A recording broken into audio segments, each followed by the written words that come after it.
All right. Well, I really appreciate you taking the time out of your day to come on and do this. Happy to, brother. Mute, mute this. Yeah, and had a lot of requests for you to come on, so I thought it would be a good time to do it. And thank you for accepting. Great. Just go Thanks, ahead and Sean. yeah, just go ahead and introduce yourself and tell us about your journey with dogs. Okay. Sounds good, man. I'm Brian, Evolution Bulldogs.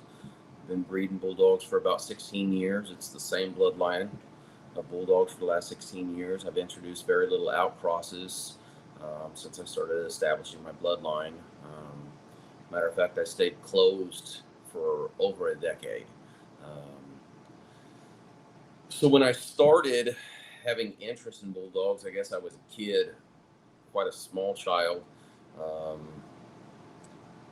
the image of Bulldogs that attracted me was the Bulldogs from the cartoons. They embodied this powerful persona. They were kind of the super dogs. You know, I remember a cat punching, or the dog punching a cat straight through a brick wall, and it was just this big, meaty, broad, massive, powerful dog, and that was very exciting to me. So I kind of fell in love with that idea of a dog. And then as I got older, um, I came across English bulldogs in the flesh, and even French bulldogs, and I was left pretty dissatisfied. I was not not impressed with these little roly poly fat shits drooling and farting and snorting and couldn't run, or there's no way that they could punch a cat through a wall. So I was pretty let down by that. But I did, when I was 15 years old, run into a breeder in Oklahoma City area who had a very large English bulldog named Mr. Jack. He was big barrel chest, really broad shoulders, lots of meat on him, tiny little waist, and he loved to wrestle. And he was pretty functional, but he was much larger than the breed standard. And then fast forward, quite a few years, maybe 6, 7 years from there, I ran into my first Old English bulldog, and that seemed a lot more capable to me. And at that point, I started doing a lot of research about the breed. Prior to that, I was kind of looking at American Staffordshire Terriers, Staffordshire Bull Terriers, stuff like that, because they were much more functional. Also, the American Pit Bull Terrier, but dogs that were high energy wasn't really what I was going for. I was really excited about a dog that was more low energy, um, maybe up to moderate energy, but definitely high drive, just a chill, relaxed dog unless it was time to work or time to play. So I actually did a lot of research. I traveled around the country quite a bit, and went to several breeders' yards, saw a lot of kennels, saw a lot of dogs, started picking up dogs here and there, buying dogs. And I would health test and temperament test the dogs, and be pretty let down most of the time. I started my breeding program, and most of the dogs didn't make the cut, and so I doubled down, went around, looked for more dogs, found some better examples of dogs, and I built my entire breeding program around a dog named Extremes Ali. And I bought him as an adult, and I was actually able to see what he had produced, and was pretty impressed with his productions, as well as that dog himself. When I picked him up, we took him to the vet. I think he was 103 pounds that day, and he was underweight still a little bit. Um, but I ended up building my whole program around that dog, and I started doing clockwise breeding around him. The biggest thing that I really wanted to produce was those big, powerful, massive, capable bulldogs that I thought should exist in the world. And when I found out about David Levitt's whole vision of what he was trying to produce, these bull baiting era dogs that were healthy and athletic and capable, I was on board. So I think that we've kind of lost sight of that as a breed, unfortunately. I was the first Old English Bulldog breeder to offer a lifetime health guarantee. Consider joining our Patreon community to access exclusive content, early releases, and personalized experiences. Subscribing not only supports Sean from the Bulldog Social Club, but also connects you with a community of like-minded enthusiasts. Whether you enjoy Sean's interviews, appreciate creative processes, or desire exclusive perks, your subscription plays a crucial role. Click the link, subscribe, and be a part of this journey with us. There are people that have joined suit afterwards, which is really nice. I think that's heading in the right direction. I think that if you're going to have the marketing ploy of, selling a dog that is capable, athletic, healthy, that can run and play and breathe in the heat of the summer, and people are giving their hard-earned money for that, I think you should be able to back that. And there's just the majority of Bulldogs can't do that, especially in this breed. you get people that are breeding to a really unhealthy phenotype that are excessively bully, super brachycephalic, pinched nares. They're built on short, stubby legs. These people are talking about, oh, he's a ground pounder, and that to me is just disgusting. It's not what this breed was founded on. It's not the philosophy behind what it was created. A lot of the old heads that are still hanging out in the game, it's not why we got into it, and it's not what we've been working for. So I'm pretty dissatisfied with that, and as a result, I stay off of social media. I don't get on there. I'm not on the Facebook groups anymore. I've left most of them that have anything to do with Old English Bulldogs. Keep my head down, focus on my own yard. People are dropping like flies. People are contacting me all the time. How are you still selling dogs? And I think that people who produce a good quality product in any field will always have clientele. Right this minute, when I know 4 breeders who have gotten out of the game in the last 6 months, I have a waiting list of 20 plus people who have placed deposits waiting for puppies from me. So I just think that it would be highly valuable in this breed for some people who are active in this breed to really push and promote a healthy, capable ideal and just not accept anything less. That's not going to be me. I played that game for years. I called out breeders who were just puppy peddlers for a long time. And I don't have energy to do it anymore. I'm a family man. I'm on to a lot of other things at this point in my life, and I don't have time to play the social media game. Yeah, I've noticed you haven't been on much. I watched some of your YouTube videos prior, so I had, I always kind of figured that was probably the case. Yeah. So let's take it back to the beginning, then we'll touch upon what you were saying a little bit later, because I definitely want to discuss it a little further. Okay. Sure, man. What was the lineage of your original dog, and can you kind of talk about that? At the time that I got Extremes Olde, I had probably 6 or 7 or 8 other dogs. Mm-hmm. So if you look at Extremes Olde, this big dog, from what we understand, there's a lot that we don't understand about Extremes Olde. I picked up tidbits here and there. When I originally purchased the dog, his paperwork was, he had to hang papers. So he was stated to be out of a different dam than what he was from. He was stated to be from different lineage than what he was from. The best that I was able to find was that he was 50% American Pit Bull Terrier from Hicks Line, American Pit Bull Terrier down in Waco, Texas area. That was his dam. And that his sire was my Bulldog's blood, so Victorian Bulldog. Right. Interesting. Can you kind of talk about like the history and the evolution of the Old English? Like, did it start with David Levitt? And was that the Yeah, original obviously it OG. did. You know, Yeah. there's a bunch of silly shit out there. There are people who tell wild stories. Yeah, obviously it started with David Levitt. Now, at the time, you know, to my understanding, of course, I wasn't there. I was born in 1978.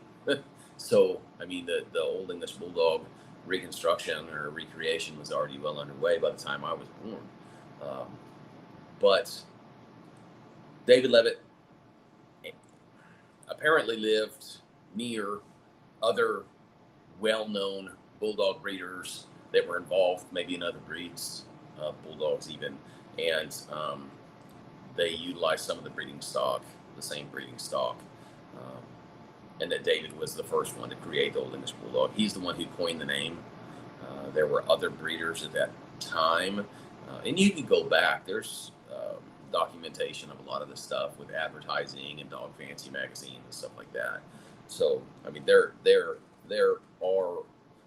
ads that are still floating around. I mean, I picked up a copy of Dog Fancy magazine yesterday from the 90s. We were looking at it. I'm trying to think, but there were quite a few notable bulldog breeders that were in there that are still doing it today.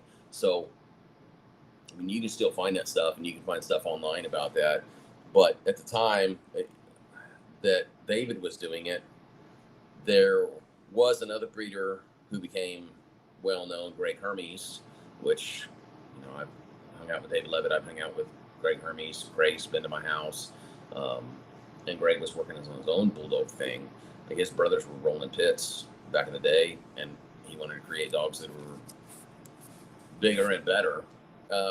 Originally, Greg Hermes didn't call his bulldogs Old English Bulldogs. That name wasn't even made yet. So he said the world's largest bulldogs. And that's what all his advertising was at the time, too. He just said world's largest bulldogs. And it wasn't any kind of particular special spelling like David did with Old English style spelling. It was just Bulldogs. So, Do you enjoy listening to audio podcasts like I do? Consider joining the Bulldog Social Club Spotify membership. For a limited time, it's only $1.99. Get early releases and personalized experiences. Subscribing not only supports Sean from the Bulldog Social Club, but also connects you with a community of like-minded enthusiasts. Whether you enjoy Sean's interviews, appreciate creative processes, or desire exclusive perks, your subscription plays a crucial role. Click the link, subscribe, and be a part of this journey with us.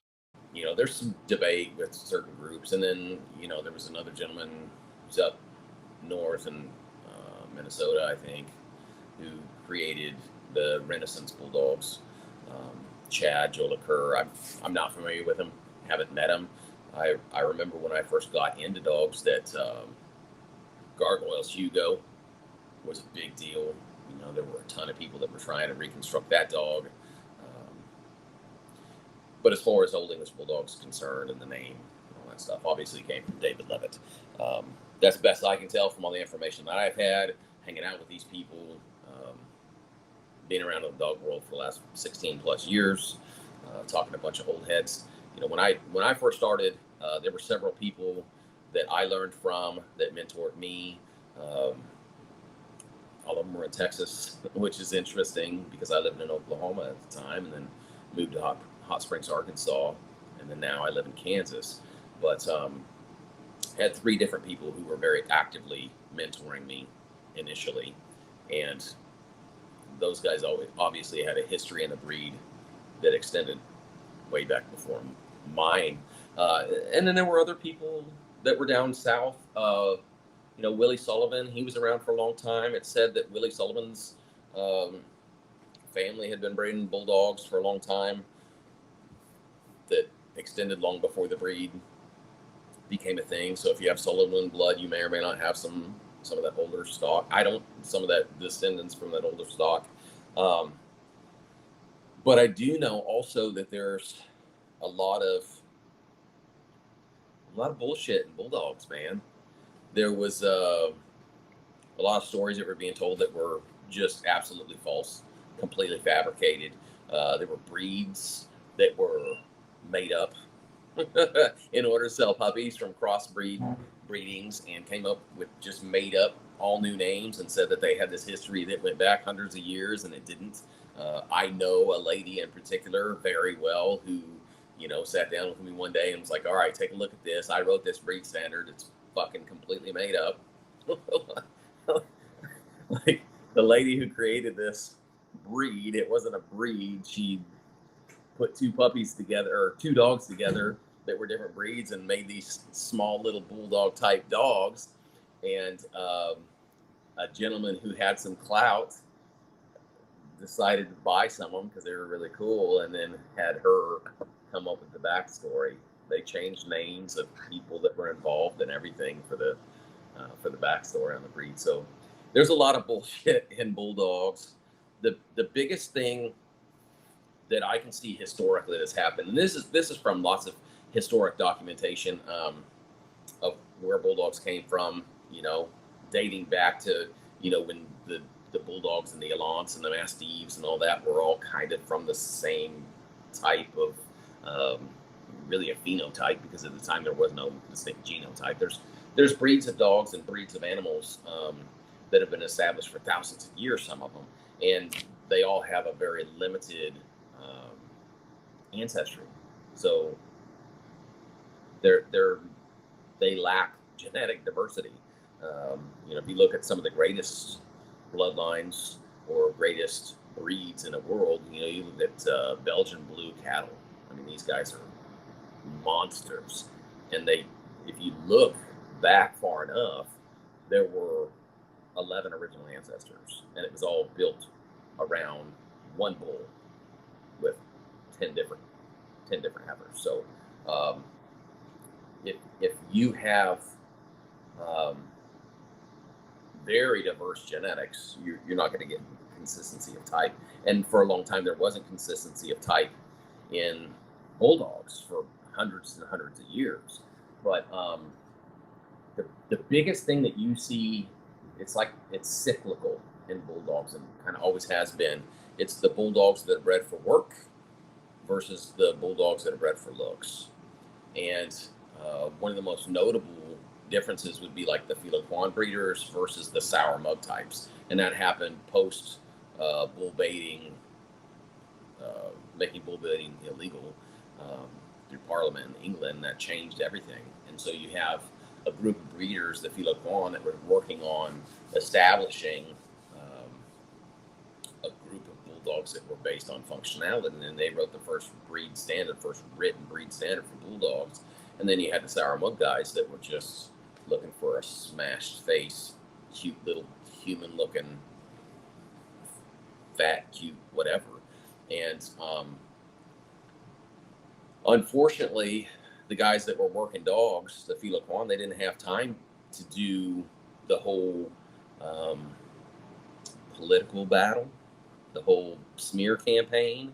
You know, they created a big distrust of these working bulldogs, and they told everybody they were dangerous and not suitable to be around children and all this other stuff, and that our sweet, cute babies can be in the family and be in the house, and they're way better dogs. And you know, Filoquan guys were too busy doing real shit.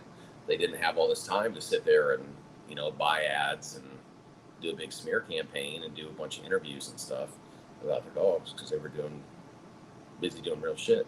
So, and that's what we deal with today as well. But that's been cyclical. It's occurred over and over and over with bulldogs, and it's probably never going to end, because that's the cycle that bulldogs exist within. And so there's those who work dogs and those who do not, and those who do not work dogs, they're just sitting on the couch, and now they can just type on their keyboards and talk all the shit they want, and you know, they win the political game. Okay, so obviously originally, if you read the I don't want to degrade David Levitt's work by saying it was a marketing ploy, but it was definitely the way that it was put out to the public that the recreation of the Old English Bulldog was done by crossing one half English Bulldog and then one 6 of each, American Bulldog, American Pit Bull Terrier, and Bull Mastiff. So I find that pretty interesting, because mathematically, those percentages, and I may be off on those. I don't remember what originally. It's been so long since I've read that stuff, but I believe that it was 50% English Bulldog, and then 1/6 APBT, 1/6 BM, and 1/6 American Bulldog. So, but I have seen the breeding scheme that David used. He sent it over to me. It's a solid breeding scheme, and it uses aunt to nephew and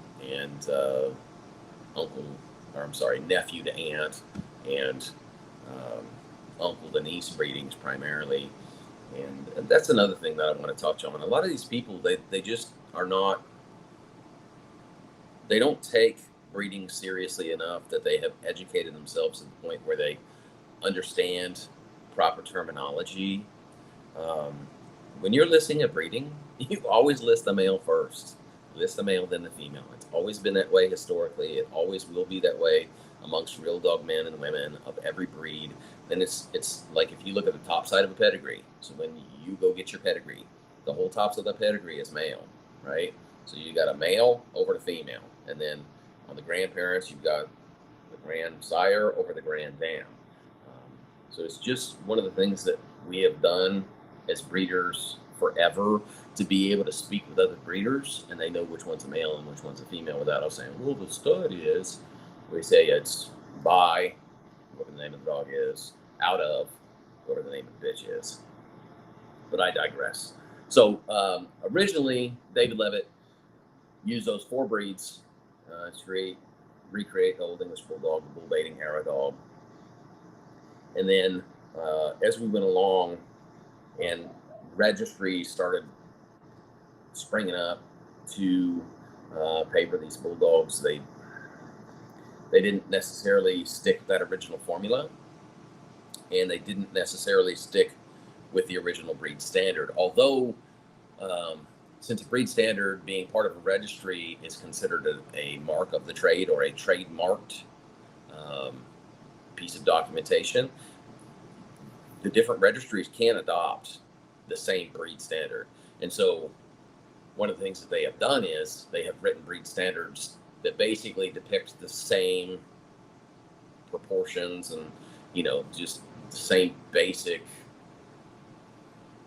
phenotype of dog, but say it in different ways so that they didn't run into trademark issues. And so there were other registries that made that breed standard either tighter or looser than the original breed standard. And a lot of those breed standards of different registries have also been adjusted as they went. So they didn't adhere to a strict standard over a period of time. They just started letting in things that were disqualifying faults originally, unacceptable qualities and traits, and just started accepting them, and it wasn't that big a deal. So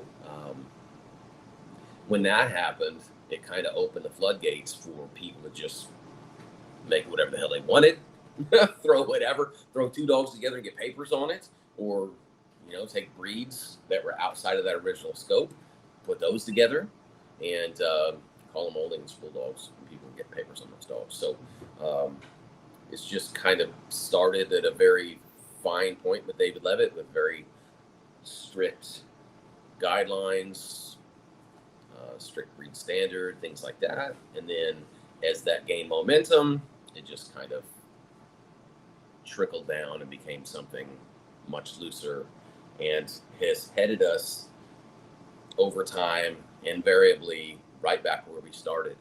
So you look at why David created this breed, it was an answer to the unhealthy English Bulldog. And now I look on these groups and all I see is a bunch of poorly bred English Bulldogs of questionable lineage. There's no line breeding. They're getting more and more diverse. There's 37 or 50 breeds that are in this stuff. These people are getting their DNA tests back, and there's Boston Terrier, just crazy stuff in these dogs. A lot of them, and I understand as you continue to breed a distinct line of dogs, you will start losing some of those genetic markers for some of those breeds. So you might have original Levitt blood, and then it'll come back, and the Bull Mastiff will be dropped out, or the American Bulldog will be dropped out, or the English Bulldog will be dropped out. So over time, because just naturally in the reproduction process, 50% of the DNA is discarded in every individual. So 50% of the sire's genetics will not exist forever in that offspring. And so you don't know what 50% that is. It's randomly selected. So in the reproduction process. So you can lose markers for some of these breeds as you go, but that's not the issue we're running into. We're running into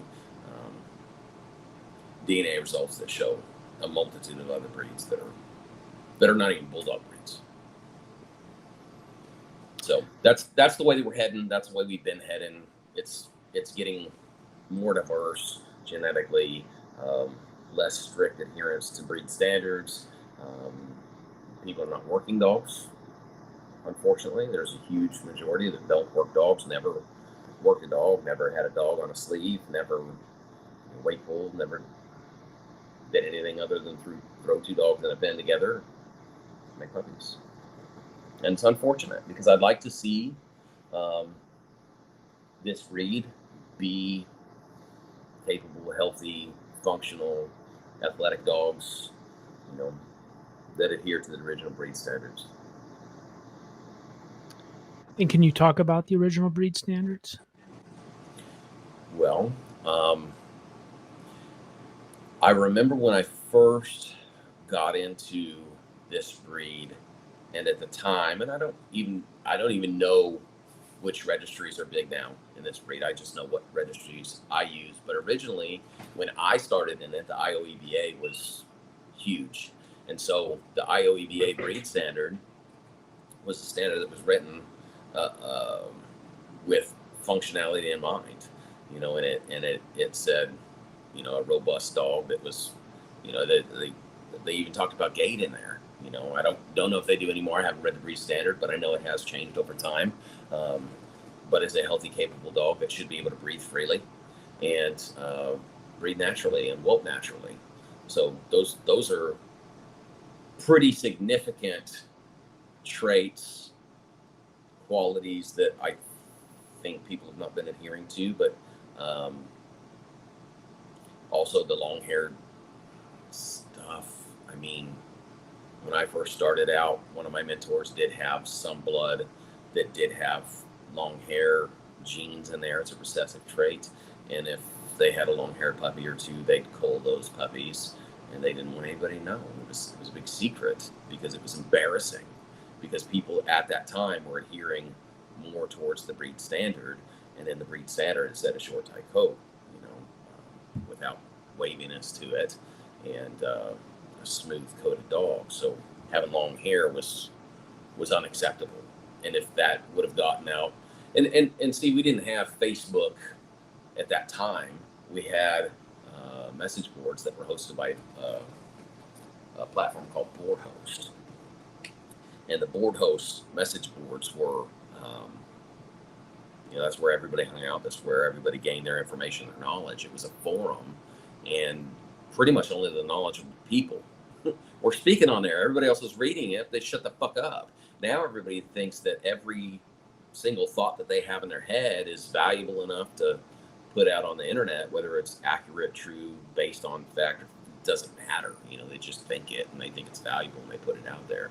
So that original breed standard was basically a medium-sized dog, and it went about talking about proportions, and ear set on the highest part of the sides of the head, and talked about ear sets, and rose ears were preferred, and button ears were acceptable, but tulip ears and full prick ears were like full prick ears were a disqualifying fault. I think tulip ears were a fault, but it went through and talked about those specific traits and characteristics. But I remember there's, an overview that talked about what the dog should be, like their demeanor, and that they should be courageous and aloof with strangers and things like that, but relatively friendly. I'm paraphrasing, obviously. I haven't memorized that whole breed standard, but Right. as far as gait is concerned, and gait is really important for a functional dog. Feet, gait, their structural assemblies, like the whole rear assemblies. Talks about good turn of stifle, a dog that's not pigeon-toed or cow-hawked. It has a nice narrow double track that shouldn't crab or gait when it walks, or it shouldn't crab or pace. Sorry, it shouldn't crab or pace when it walks, which most people, you say crabbing, they have no idea what that means. It's right there in the breed standard, and I'm assuming it's still in the breed standard. Like I said, I haven't haven't read that breed standard in quite some time. But for those who don't know, you have a quadruped animal, and tracking is where the footprints hit. So if you were to connect those dots from where they're, if they were to walk in the sand or whatever, you connect those dots. A single track would be where each footprint hits on one line. A double track is those footprints would hit in two parallel lines. And then pacing is when the dog, they also call it in some breeds, like the Filo Brasario, they call it camel walk, I think, where the left feet move in unison and the right feet move in unison. They step at the same time, which is a fault with bulldogs. And crabbing is where the rear feet and the front feet don't track. They're turned slightly to the side, so it would be like a quadruple track. Yeah, very interesting. And what is the standard that you live by on your yard? Like, you kind of touched upon the fact that the registries are kind of not your thing So as right far now. as far as the breed standard is concerned, I think all of the breed standards that were written are basically on the same page as far as being a healthy, capable, functional dog that can breathe and can work. A working breed of dog, and well-muscled, short, tight coat. They talk about the proportions of the head and the eye set and the nose and a distinct stop and a medial furrowed brow, a dog with a double dewlap, and talk structurally about, the placement of the feet, and have cat-like feet and nice, high, tight carpus joint. But I think that for me specifically, I think that those standards and those traits that they talk about it's a little bit loose. It's and it's supposed to be a little bit loose because it's a standard. It's not an ideal, right? So it's like the minimal requirements to have adherence to the breed, and Right. when I say to the breed, I mean breed type. Obviously, with this breed, since it's just so genetically diverse, there's no consistency of genotype at all. So we need to really at least focus on consistency. A phenotype is a breed, and genotype as breeders. Like, if you close your yard and you don't bring in a bunch of outside blood, and you find blood that works, and you start line breeding that, because when you line breed, you tend to preserve the traits that are present in the parents. When you outcross, you tend to dilute the traits that are present in the parents.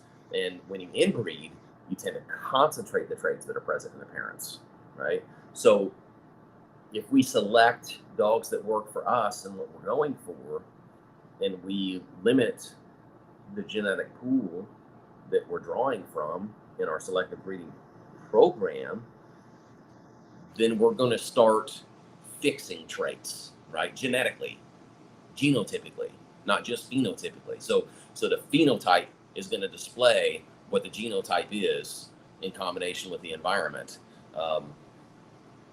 But for me, instead of doing that fairly broad view of the breed standard and just breeding to the bare minimum.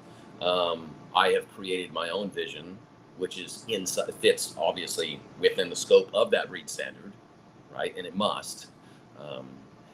Unfortunately, we've gotten away from that as a group of breeders.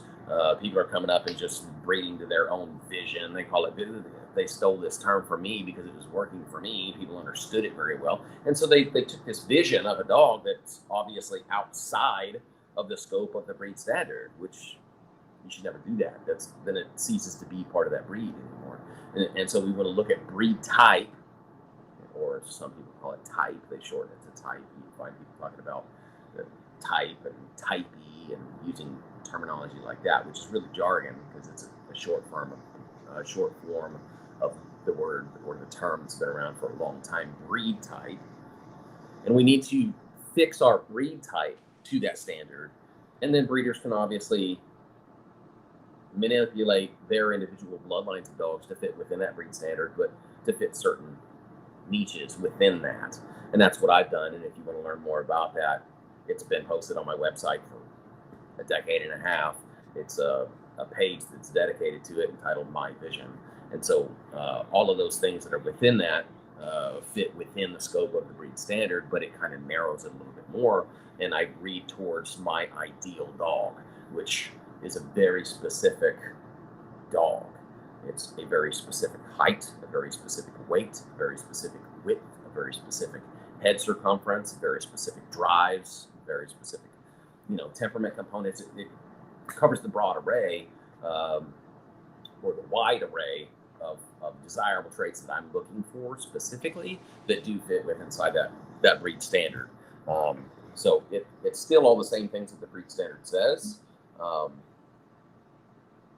like lazy dogs, but I like very high drive dogs. So what that means for me is how that translated into the real world is you have a very low maintenance dog at that point. So a high energy dog would be a dog that's looking for things to do all the time and just in constant movement.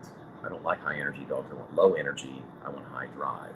So a dog that's low energy, when there's nothing going on, they're chill, they're settled. But a high drive dog, and there are several different types of drives that we talk about as breeders and working dog men. But specifically, I want a dog that's high in prey drive. I want a dog that has moderate defense drive. I don't want a super suspicious dog that's running around looking for things to fuck up all day.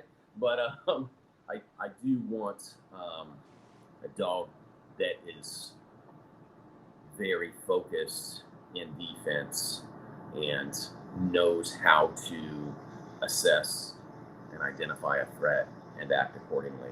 And obviously, a dog that will respond to aggression with aggression is really important. But when there's no aggression present, I want a dog that's very mild-mannered as well, and able to hang out with kids and old people and not be a problem. And I also want a very highly trainable, highly intelligent dog. When I was competing with my dogs consistently,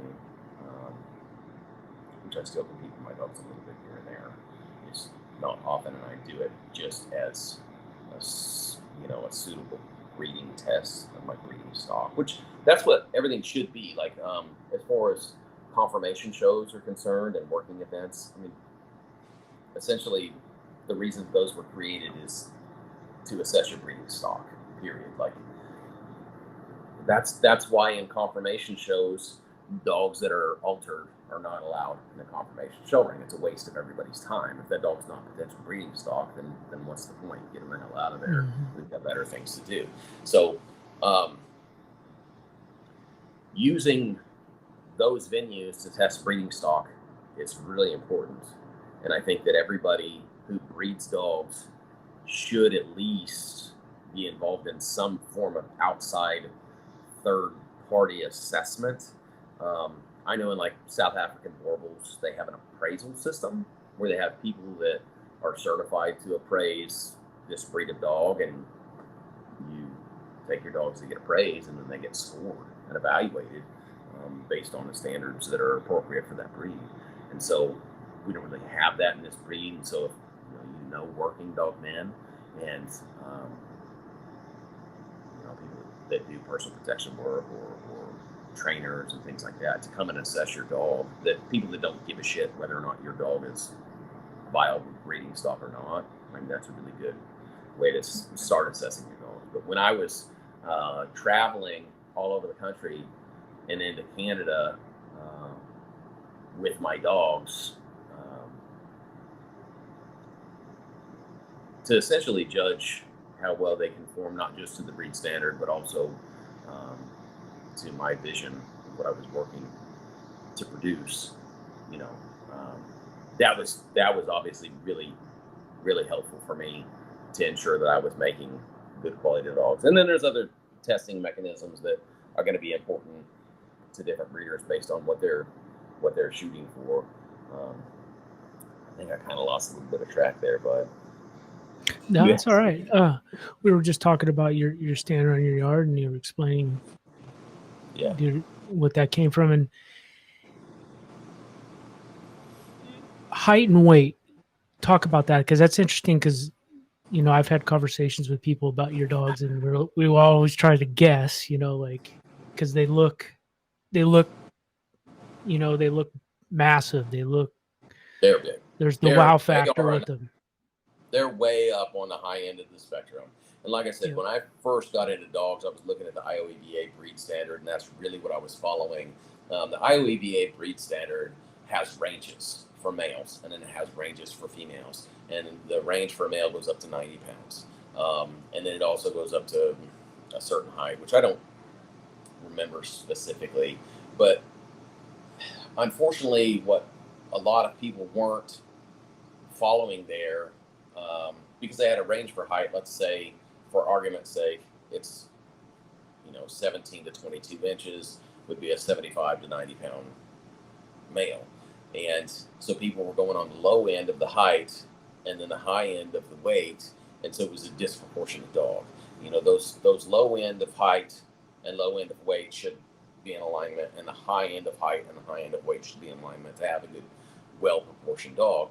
And that's one of the things that they hit on in the IOEVA breed standard originally, was dogs that are larger than these parameters are not to be faulted as long as the proportions adhere to the rest of the breed standard. And so being a working dog man that does focus on protection work, when all other things are equal, a larger dog is much more effective. So if you have an 80-pound dog that has very specific proportions, has very specific structure, if you have a 110-pound dog that has all the same structure, all the same proportions, that looks the same, acts the same, eats the same, sleeps, breathes the same, moves the same, the larger dog is going to get it done a lot better, a lot more effectively. It's much more efficient to have protection dogs, everything else being equal, that are larger. So I want dogs that are on the upper end of the spectrum. My average male, to answer your question directly, my average male that I produce is 100 pounds. My average female that I produce is around 75 to 80 pounds. So I say that because it's probably, if I were to take all of my females that I've produced for the last 10 plus years and weigh them all and then average them all out, it'd probably be like 78 pounds. So, but my average male is 100 pounds, and a lot of the males that I keep for studs on my yard are larger than that. Right now we have a dog, Kodiak, who is a phenomenal dog and a phenomenal stud. He won weight pull nationals in both his class and his division last year and the year prior. The first time he won weight pull nationals in his class and in his division, he was only 2 years old. And so he beat out all these. And we don't breed dogs for the specific purpose of winning weight pull nationals. I work on breeding a very well-rounded dog that's really good at other things as well, and very highly trainable, smart, and eager to work and eager to please.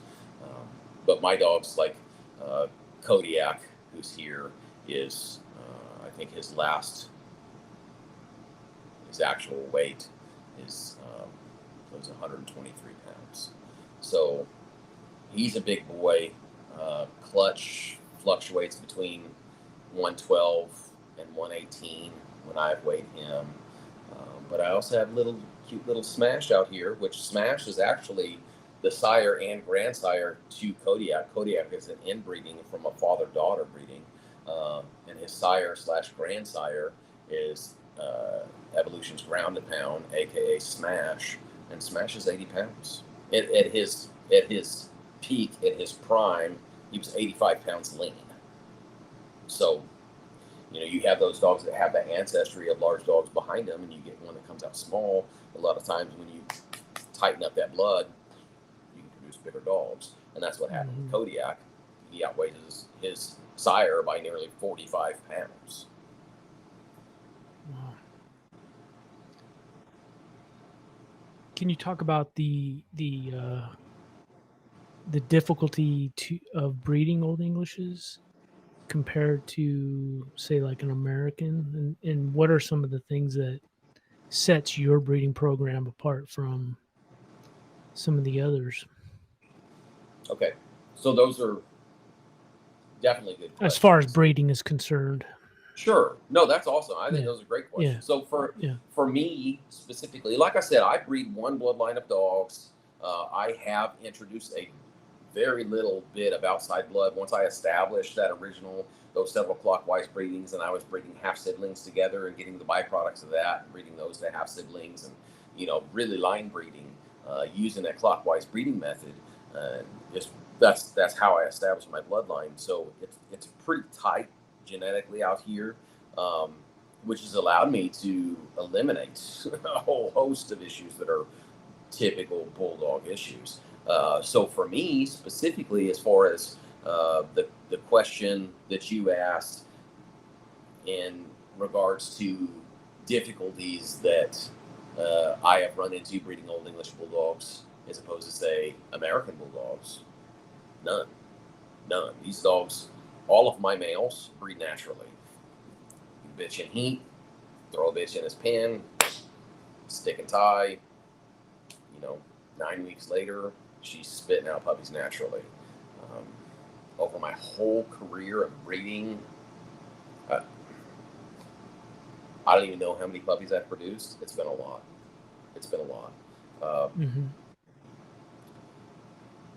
I've been obsessed with producing excellent, phenomenal specimens. Absolutely over the top, obsessed. And as a result, I have made a lot of dogs. And I do breeding specifically in order to get puppies to keep back for my breeding program. And having puppies to sell has been a byproduct of that. I have never done a single breeding where I've just been fixated on selling puppies. My breeding program is called Evolution because I want to evolve my own breeding program. That's the pinnacle. That's paramount objective out here, is to produce better dogs every generation. So as far as the breed standard goes, it says dogs that can breed and whelp naturally. And I took that very, very, very seriously. So I don't have issues. I don't have weak puppies, because when I first started establishing my bloodline, I culled weak puppies.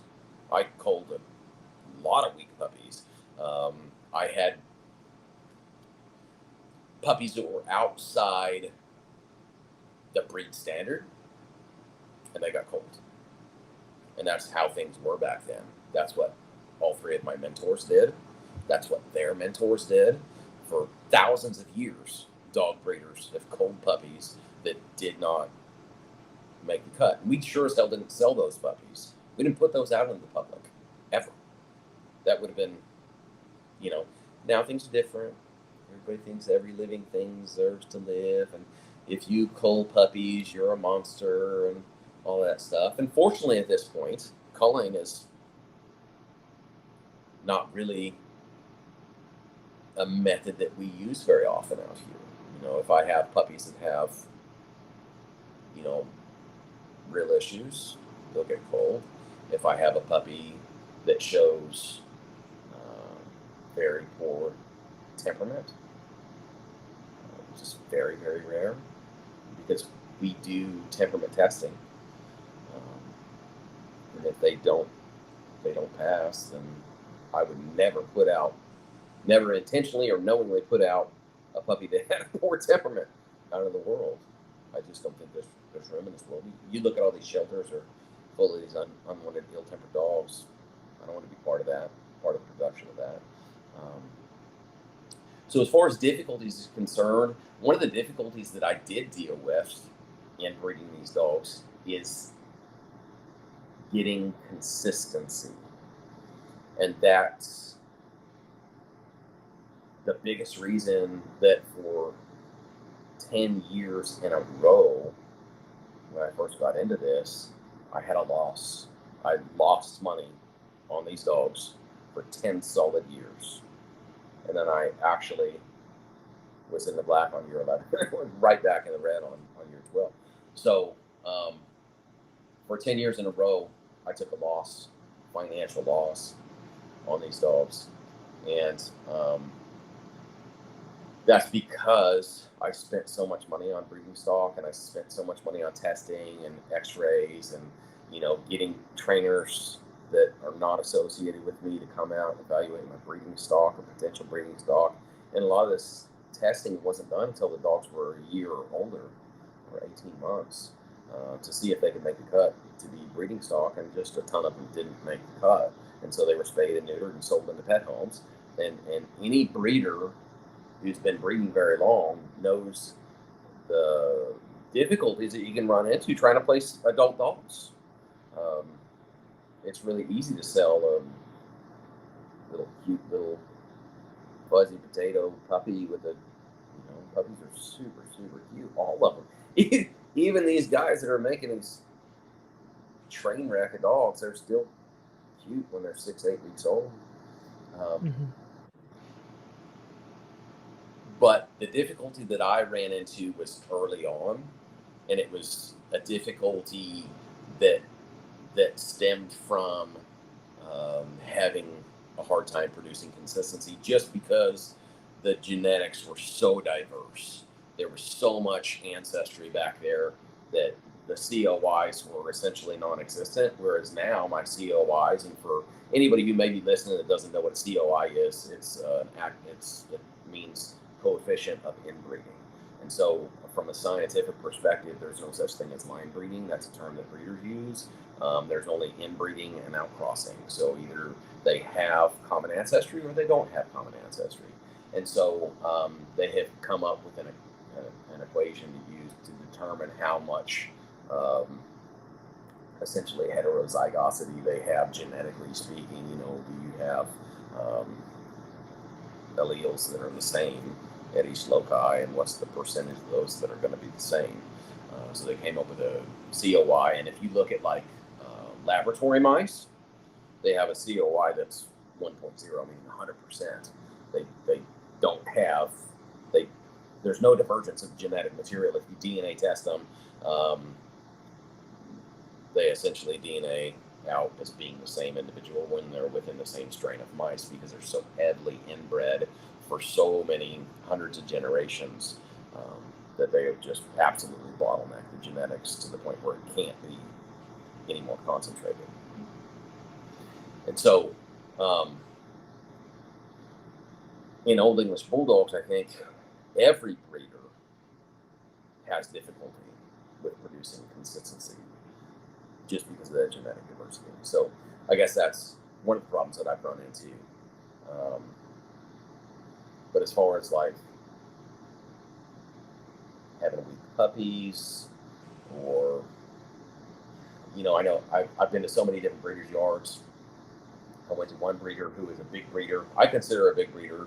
In some breeds, they wouldn't consider a few hundred dogs a big dog yard. Obviously, I would. That's much, much bigger than me, 10 times bigger than the size of my my dog yard and the amount of breeding stock that I have, but you know, a few hundred dogs out there, and um, I asked her that question, and she's in this breed, and she told me that she had a problem with cherry eye, and that was very common with her bloodline of dogs, and then she went on to tell me some bullshit story about how the dogs with cherry eye are just in these kennels over this overhead, and that she thinks birds are shitting in their eyes, and just silly nonsense.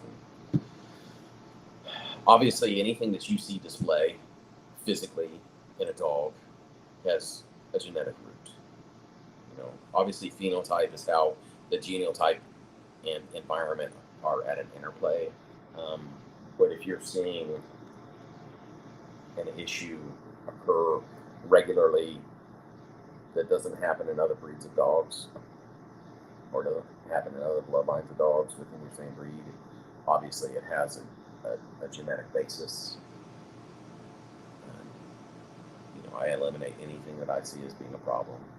You know, it takes a long time, a lot longer than most people think. They think, oh, well, in 5 years of breeding, I'm going to have this super dog, and that's great to think, because it gives you something to shoot for. And I did, within 5 years, have a super dog. Evolution, you know, champion, Evolution's high voltage, also known as Static. He was a superb specimen, and he had a multitude of titles, working titles, and confirmation. And the reality is, when you get one very fine specimen, that's just the beginning. You're just getting started. The real test of a breeder is, how well do they produce excellent dogs consistently? And so that's the issue. And then what sets apart my dogs from other dogs within that breed? I have a little video that's actually on my website that kind of goes over that.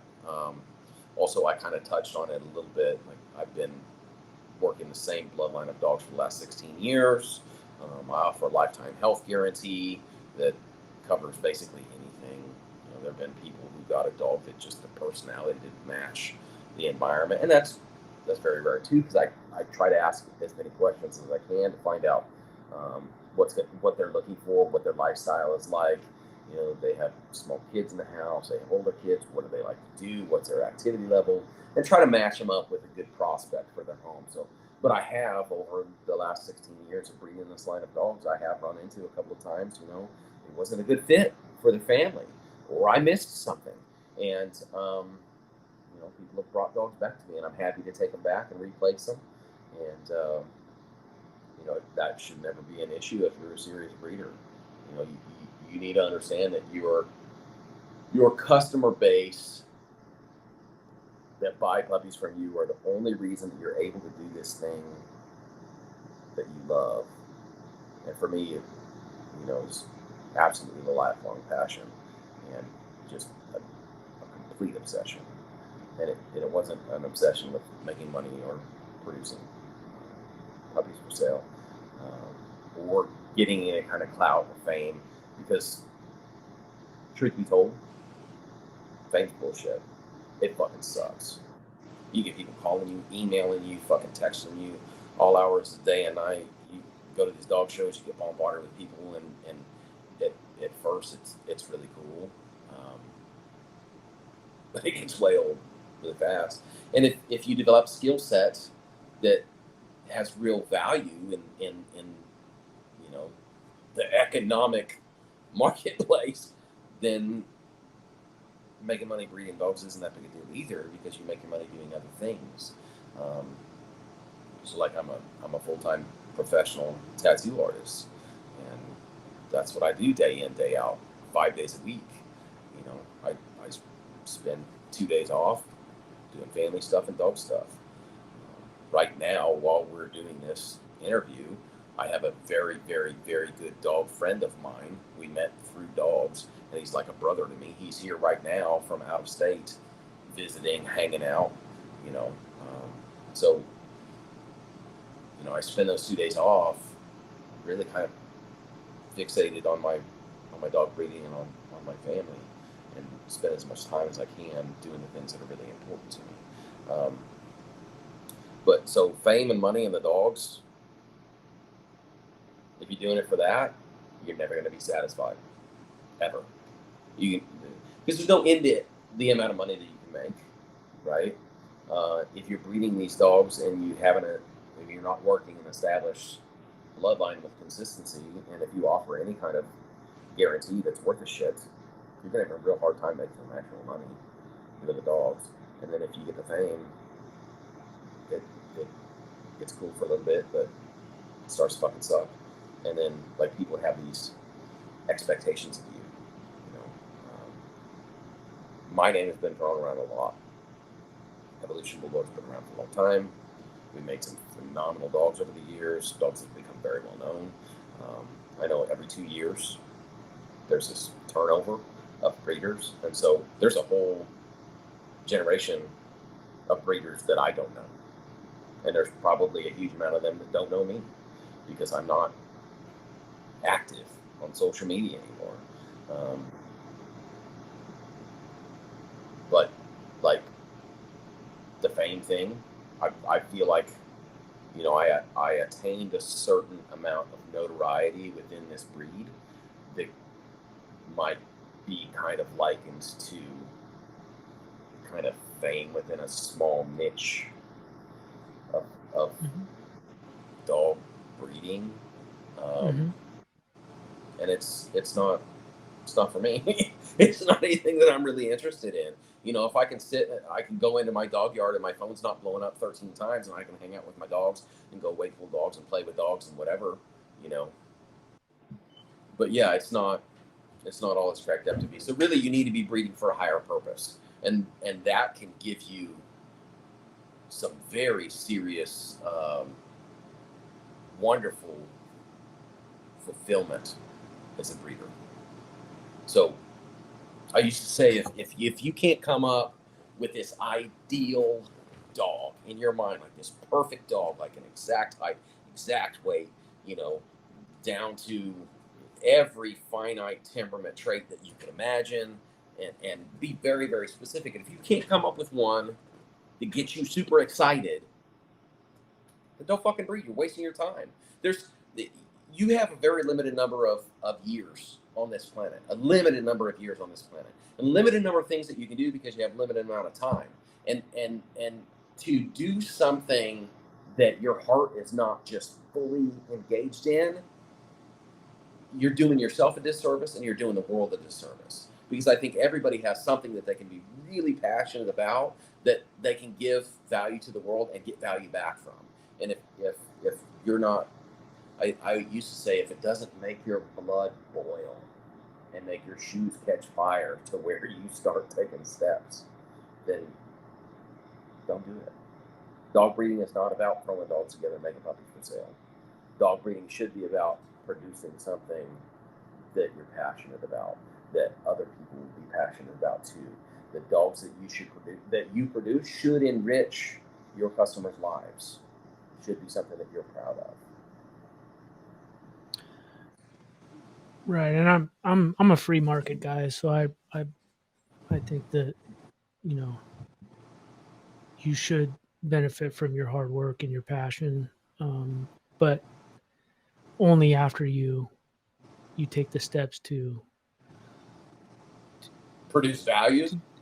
Yeah, produce really good value and really provide a customer base, a realistic approach to your product, and also, like you said, value, and then lifetime support. I think that's why I have a lot of problem with some of your brand names. They don't produce stuff as value anymore. As much as people crap on Apple products, they built things to last, and they give you the best support. Is it great? Is it perfect? No, but there's a reason why people use Apple products, for example, because they work and they'll last. And so I think that in the dog world, especially the Bulldog world, that's that's something that all bulldog breeders need to strive for. So yeah, I really appreciate what you were saying, but yeah, and like I said, I'm all for the free market, and I don't think it should be embarrassing for anybody to profit from their hard work and their No, added I don't think value so to, either. I don't think so yeah. either. But I agree with you wholeheartedly. I think that people should be able to make as much money as the market will support, right? So I'm not anti profit at all. And I hope that I didn't come across that way. No, you But I didn't. think And that people put the cart before the proverbial horse, and they yeah, focus on the profits first, especially in dog breeding, because we have, and like I said, I'm not on social media, and I don't know this generation of breeders, and I don't know what drives them. But my experience in watching the dog world is that we are full and have been full of people who are the working uneducated, people that do not have valuable skill sets, people that have not worked to cultivate um, desirable products, work ethic, you know, people that don't have a highly valued skill set. And so as a result, they go to their day job, which is a very, very low paying job, very low skilled labor. So it's very, low wage. And then they make deals with breeders to get dogs that they can breed together and make money so that they can supplement their income or create an income. And, they're like, oh, I'm an entrepreneur. And so it's a fixation on the financial aspect of dog breeding rather than a fixation on producing an excellent product. yeah, that was kind of my thing. Is like what you were talking about is your whole passion was to build this program, these dogs into your vision and what the standard that you saw in your interpretation, and you just built on it and you created a brand before you made money. And I think Absolutely. there are people, like you said, they're creating a brand before they have the product to show that they have a real brand. And Yeah. you have two dogs that you bought and you print out a t-shirt with your kennel name on it. That's right. as a consumer, I can see right through that, right? And A lot of people so can't. So you're astute. The good thing yeah, is some people are able to see through that shit, but unfortunately, the average IQ is around 100, and that's not a smart person. And that's the average because half of the people are stupider than that. And so some people are unable to see through the bullshit. Some people see breeders that have been doing it longer than me who are still doing it, who still have not produced consistency, never produced consistency, are constantly revolving their bloodline and buying different stuff from different places and throwing different blood together, and then it's all hype. They're like, oh, this dog is this and this dog is that, and check this out. And, this dog is super big. It's like they have one dog that's 100 pounds. They say it's 136 pounds when they post it on the internet. They never bring the dog out in public, and there's no show scene anymore. Like, I don't even know when the last actual sanctioned dog show was other than the ABKC show, and there's no working events at those. At least there wasn't when I was going to them, so it's a different world now that's based on hype and bullshit, and you have all these influencers who are making money off of their fucking mouths, their ability to make a cute video or some shit, or hype up a dog or a product or whatever, and it's foundationless, and unfortunately, a large portion of the population can't see through the bullshit. no, you're right. And I think people just get lost in in people's propaganda and then what the dog looks like. And like you In say, their they have Photoshop pictures. right. that's another thing too. It's like they're taking these pictures and then they're photoshopping them to make the dog look better than what it is, and that's how they're promoting the dog. And then the dog never goes anywhere; nobody ever sees it. Yeah, I've been fooled because I've never bred my whole. I've been a dog person as far as like a dog. My whole family, we've all had dogs. Our lives have kind of been surrounded by dogs, various dogs, mainly bulldogs and stuff, pit bulls and in the Yeah. family and whatever.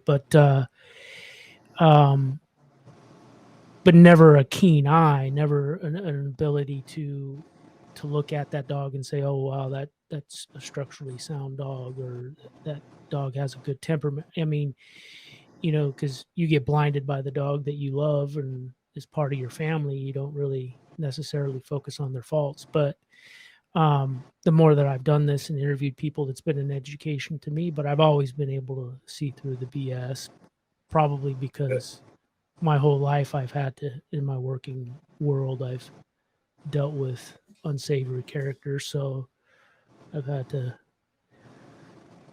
read people really quickly. So I could see through a lot of it, but I still been fooled. But Sure. eventually I come around and then I'm able to see it. But and each person has a different idea of what their ideal vision is, and that's fine. But I think where people get lost is what I like to hear from people. Like I talked to somebody who was a protection dog person, and they went outside their breed to get some guidance and say, well, Yeah, what that's is helpful. what they said a German short-haired pointer or whatever, and they're a Malinois breeder, and they're just, this person has tons of knowledge, totally different skill set, totally two different dogs, right? But You learn a completely different perspective when you go into yeah, different breeds and talk to those breeders, and yeah, that's one of the things that is unfortunate now is in regards to the dog show circuit. Because dog show circuit used to be huge, and so it would allow a lot of guys in like the Old English Bulldog breed, which is a relatively new breed, um, in the grand scheme of things, and certainly was then, and go hang out with other breeders of much more established breeds that were more knowledgeable in a breed that had evolved far more so than the Old English Bulldog, and really learn some things.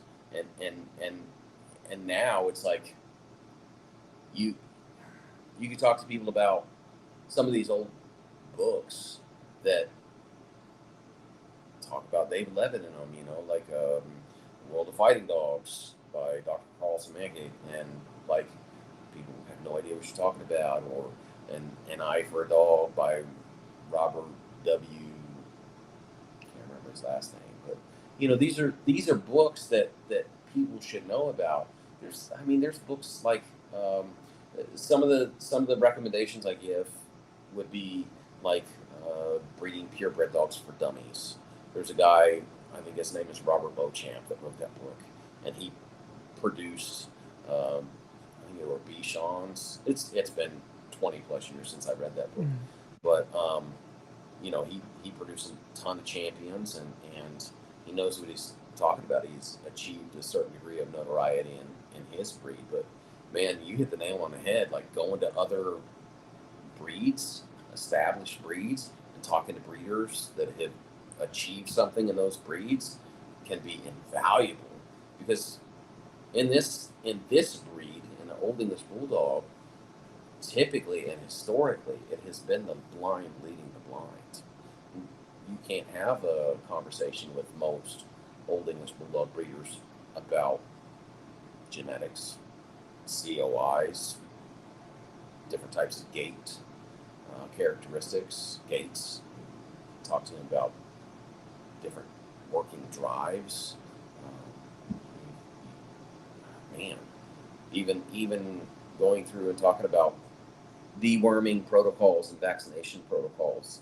Like these guys are kind of flying by the seat of the pants, and not doing a lot of research, and not consulting people who have achieved a degree of success in whatever other breeds. And like I said earlier, so many people now on social media have been primed for the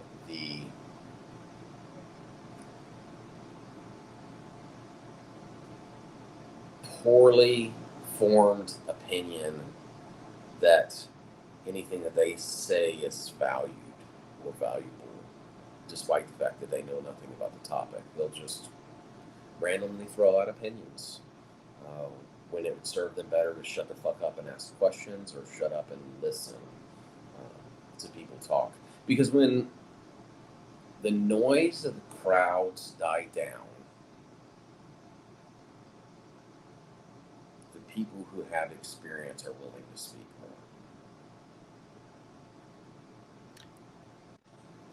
Yeah, and I think like what I think you're alluding to is that listening has been a lost art, maybe paying attention. Yeah, and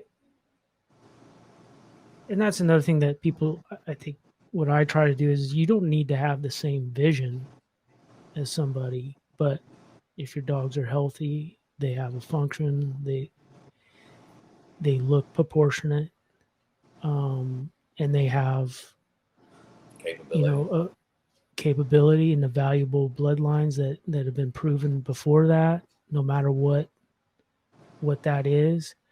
I think we don't all have to have the same vision as far as what we're exactly looking for, and I think people get lost in that they can go outside of their comfort zone to be able to talk to people from different perspectives to maybe help hone in what they're trying to do. So and that's kind of like my whole goal for this is just I really want to provide a little bit of added value to any kind of, if this would even be considered entertainment. I think it's more educational, even though we're just a lot of times just covering the surface level on things. It's up to the Sean, do person you to think do. that the majority of breeders that you have come across in this breed, do you think the majority of the breeders share your drive for producing quality dogs?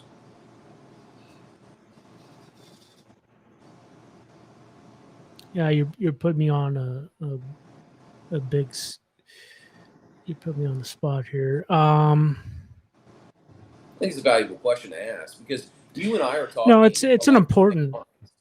Yeah. it's an important question to ask, and I think there have been some people that think they're doing that, but what they're producing doesn't show that, and so I think they get kind of lost in what's making them. Missed the mark. Yeah, and then they're getting positive feedback from what they're doing, and they're getting rewards from it. They don't have to worry about selling puppies. They because they have a fan base, so to speak. But in the long run, what are they? Is it going to last? And like in today's economy, are people going to be a little more? They're going to scrutinize things before they open up their wallet, and I kind of feel I like hope so. I kind of feel like the tide is turning on that level. People aren't willing to shell out money for a dog that may not. They may be looking at it more in a intellectual eye instead of a like, oh wow, I love the look and the hype Instead of being behind that one. emotional about it, they're starting to make more Yeah. logical choices. There you go. Because every puppy is cute, Yeah. and so it's really easy to make an emotional choice about picking up a puppy. It's this breed that's going to grow up to be like this iconic member of the breed that I've been looking at for the last 6 years. And since it's that breed, they have these hopes that, it's an emotional draw to purchase that puppy. And I think you're right. I think with the finances constricting, that people's logic is beginning to prevail more, and that Mm-hmm. they're making more informed choices about what they purchase. And I think that the market and what I have observed in the market is reflecting that. So I think you're right, man. I think you kind of hit the nail on the head. People are really being more cerebral. You said intellectual, but I think, like the cognitive side of their brain rather than their emotional state is starting to dictate their decisions when it comes to purchasing dogs a little bit more than what it did in the past. I think that's a good thing. I think this is a great time in breeding Old English Bulldogs because I think that people are more interested in seeing past the bullshit and making more informed decisions. I know that breeders right now are dropping like flies because I can't move puppies. And I keep getting asked over and over and over, are you selling dogs? Are you selling dogs? Like, what's going on here? Like, I have a litter of 8 puppies that are 6 months old, and I just had another litter of puppies, and I don't have any deposits, and nothing's moving. And if this doesn't change soon, if the market doesn't turn, then I'm going to have to get out of dogs because I can't afford to do it. Well, yeah, you probably will. A lot of other people are. Yeah, and to expand on what you were saying is like I think that we're when you see that as a consumer, now as somebody who considers themselves a consumer, is it's disheartening because then you realize that this person really didn't have a vision and it was about one thing and one thing only. And you can throw money and clout and all that into one box as far as I'm concerned, because they all kind of go hand in hand, right? So yeah, I look at that and I'm like, well, what was the point? Do you have a passion for dogs? Yeah. Or is this something that you felt like this was going to give you some sort of self-worth? I think all of that Are can you trying to produce? That's encompass. the question, right? Are you trying to produce value or are you trying to gain value? That's the real difference, And Right. I think that the things that you're saying, dude, are really resonating with me, and I think they're probably going to resonate with a lot of people who watch this. And I don't know what your user base is. I don't know how many people are subscribed to Patreon for you, or how many people watch your YouTube channel and things like that. But I think that probably people that are going to be drawn to you are going to resonate with some of those things that you're saying and that I'm saying as well. That's a big deal, man. When it comes to your impetus behind, or your motivation behind choosing to breed dogs in any breed, but especially for the Old English Bulldog, because the Old English Bulldog is built around the premise that it's a healthy, capable, functional dog, right? And so many people are not following that original set of standards. That's the whole premise upon which this breed was built. And so ask yourself, are you looking to get value, or are you looking to produce value? Because if you're looking to get value, you may get short-term gains. But if you're looking to produce value, that's where your fulfillment comes from. That's where your customer fulfillment comes from. That's where longevity can come from. That's where the whole, it's like, if you're breeding without purpose, without real purpose, if you think that breeding for notoriety or fame or money is purpose, you're wrong. That's a reason, and it's a pretty poor reason. But if you have purpose behind why you're breeding, if you want to leave the world a better place than you found it, then you better be looking to produce value. And if you are, the funny thing is like, there's a universal law of proper perspective. And if you get that proper perspective in place and you take care of the big things first, there's room for the small things. And what I mean by that is, in this case, is if you are looking to produce great value, then you'll receive value in return. And it may take more time, but when you do get that value, it will be like floodgates opening. No, absolutely. I'm gonna ask you, take it back a little bit. Breeding a composite breed, and you talk about having trying to build that type, and that consistency is a difficult thing, especially with like a composite breed of Old Right. English Bulldogs. And you talk about how your bloodline is tight, and and you don't have to go outside your yard. When is it appropriate for your program to go outside the yard? This is a question that I think a lot of people. That is a perfect question. That is the question that people fail to ask over and over and over. Because the question that I hear all the time is, how tight is too tight? That's a wrong answer. That's a wrong question. So, the types of breedings that we do are tools that we use as breeders to get where we want to go, right? And so, like I stated before, if you outcross, it dilutes the genetics that are present in both parents. If you line breed, it tends to retain the genetics that are present in both parents. And if you inbreed, it concentrates the genetics that are present in the parents.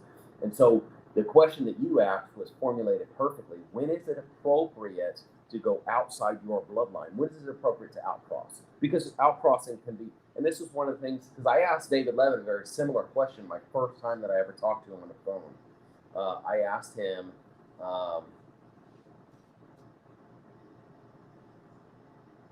when is the best time to outcross? I said, I know that you have built your breed based on extensive line breeding. When is it appropriate to outcross? Because I know that at that time in the Levitt dogs and LBA, there were acceptance and outcrosses and stuff like that. And the first thing out of his mouth was, I believe outcrossing can be very dangerous. And with my experience in dogs, I found that to be true as well. Because there's a whole lot of genetic material that's unknown that you're bringing into known genetic bloodline. So when is it appropriate? I feel that it is only appropriate to outcross under the following conditions. When the dogs that are present on your yard all exhibit the same faults. If you don't have the genetic diversity to get better turn of stifle, so you got a bunch of what we used to call pig lay, now we call it straight stifle. You have straight stifle dogs all across your whole yard, then obviously you must outcross if you are going to correct that flaw, right?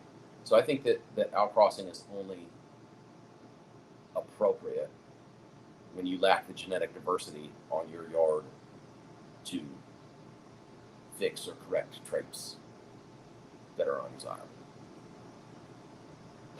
And other than that, you should be line breeding and inbreeding, because you're going to get your best productions out of line breeding and inbreeding. And let's say by chance, and this happens, and it's a phenomena that happens